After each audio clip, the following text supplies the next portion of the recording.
清华大学物理系退休教授李依岩今年1月过身了后，将家己一世人的财产8500万、6万本的册，也有300张的刻盘捐予学校。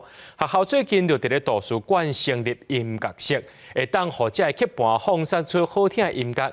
就大学生讲，听刻盘甲听 YouTube 的音乐是完全无同款的感受。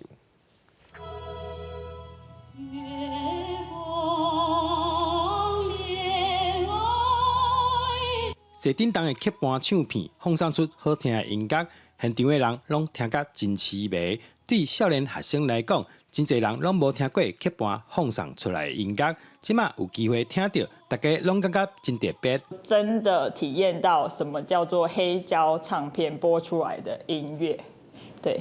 然后它跟我们一般聆听那个 YouTube 上的那个音乐是很不一样的感受。然后听起来也。 真的就和传说中一样，就是它的确会还原到了原本的声音，而且我们设备又非常好，就是音响很高级这样。清华大学物理系退休教授李依岩，今年才过身，捐300张的唱片予学校，替伊整理这物件的偌建成，嘛是清华大学退休的教授。 伊讲李教授本身真爱听音乐，就对国内外收藏真侪曲盘唱片。虽然讲随时代进步，后来有录音带掺 CD， 不过李教授同款只介意唱片的声音。虽然声音很干净，但是又太干净，跟那个黑胶的那种沙哑的或是现场的比较有人气的声音不一样。因为那个电子 CD 上面都把那个杂音都大概去掉了。